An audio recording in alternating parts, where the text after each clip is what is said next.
I'm here and excited to talk about Lauren Roberts' new book, Reckless, as well as to recap the first book, Powerless. Powerless introduces us to Peyton Gray, a young woman living in a world where powers determine everything. The kingdom of Isla is divided between the powerful elites, people born with incredible abilities, and the powerless, or ordinary people seen as weak, expendable, and unworthy of living. She unknowingly saves Kai in the first book, getting the attention of the Imperials, which in return makes her thrown into the purging trials, a brutal competition where the strongest elites fight to the death to prove their worth. Kai Azir throughout the whole book is depicted as cold, calculating, and dangerously charming.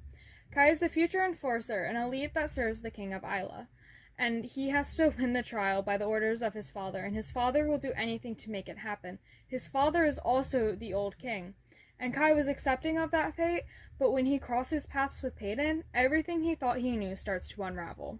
What follows is a deadly game of deception, attraction, and survival.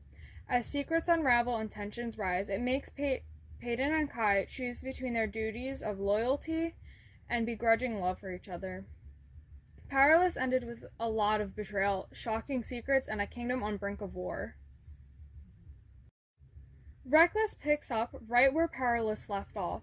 With the consequences of trials still haunting Peyton and Kai, the kingdom of Isla is unstable, more unstable than ever due to the new ruler, Kai's brother Kit. And with new rebellions forming and enemies closing in, both of them must decide where they stand with each other. Since day one, Peyton has been struggling to live. She was constantly stealing and fighting to survive. And now, with a rebellion on the rise, she feels like she might have a chance to change the way the kingdom is ruled. Kai is hot on her trail, though. He is searching and searching and searching for her on the orders of his brother, who is also madly in love with her before the betrayal started. Peyton's mindset is kind of all over the place and seemingly pessimistic. She does make a good point in this one quote that I think encapsulates that. My blood is only useful if it can manage to stay inside my body. My mind is only useful if it can manage to not get lost. My heart is only useful if it can manage to not get broken. Well, it seems I've become utterly useless then. Before this book, she seemed to just live out of spite. But now she mentions how she needs her heart whole and how her head needs to be clear, and if it was pure spite, you wouldn't worry about such things. Maybe she's begun to realize there's a place for her, whether it's in the neighboring kingdom or a rebellion, and just maybe she is learning to value herself and not for anyone else. I think I covered Peyton's struggles and mentality pretty well. I believe we should go on to Kai's struggles now. Powerless was about Kai hunting Peyton down, and Reckless is about him questioning everything he thought he believed in. Kai was raised to be a prince and an enforcer who upholds the traditions of Isla. But meeting Peyton and uncovering the truth about the trials, the ordinaries, and the corruption running through the kingdom had left him torn once again between his duties and the love of his life, Peyton. This next quote is deeper in the book, and it comes from a moment between Kai and Peyton right before they are in their final stretch to the kingdom, where she believes she will be put to death for killing the former king, aka his father.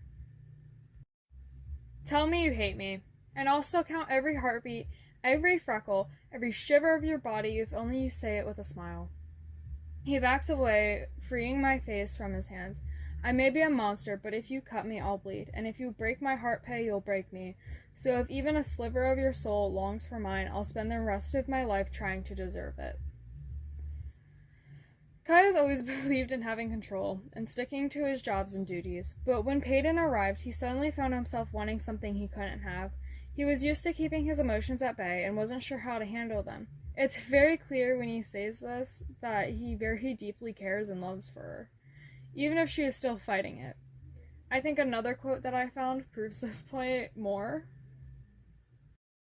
You're not just a mission to me. You're not just another enemy for me to find. You're something even more terrifying. Her voice is a little more than a whisper. And what is that? A need. Okay, so this, I was literally giggling and kicking my feet when I read this book, but so it's clear that Kai is madly in love with her, and it is painfully obvious throughout the book, but it still makes me wonder, would you or I be able to love someone when your entire kingdom wants them dead? Every page made me wonder if they would get together. Not only that, but will Kai ever break free of his responsibilities? What's going to happen between him and his brother now that one has more power than the other?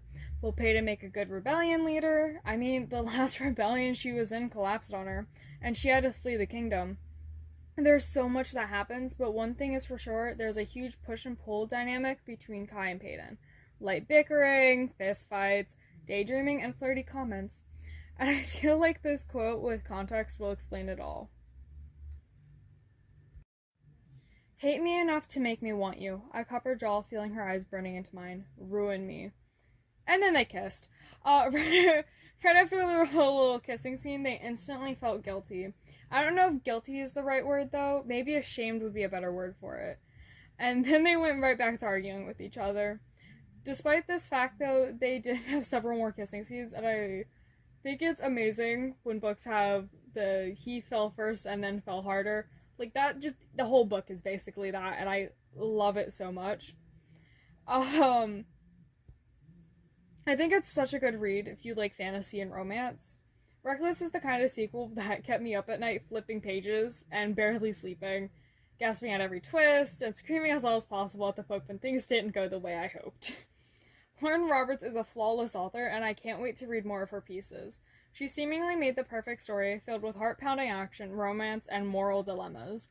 I'm positively excited because the third book is coming out sometime in April, and I'm so excited. I already have it on pre-order, but I have so many questions left still, I'm going to list them.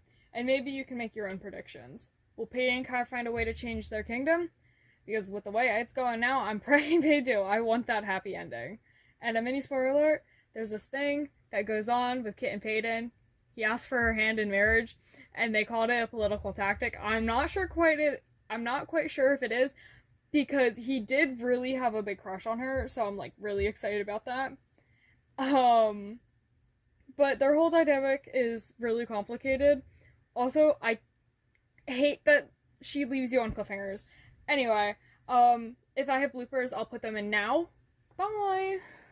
Oh, no. With incredible... okay. I just said my entire thing, and I forgot to hit record! Okay, I'm going to restart everything. Nope. I was accepting of that fate, but when he crossed his path with... Oh my god, I am stuttering way too much for this. There's too many paths with Peyton. Ah! Okay. I'm here today and excited to talk about... Oh my god, I hated that. Ah! Great, I have the script right in front of me and I still blanked.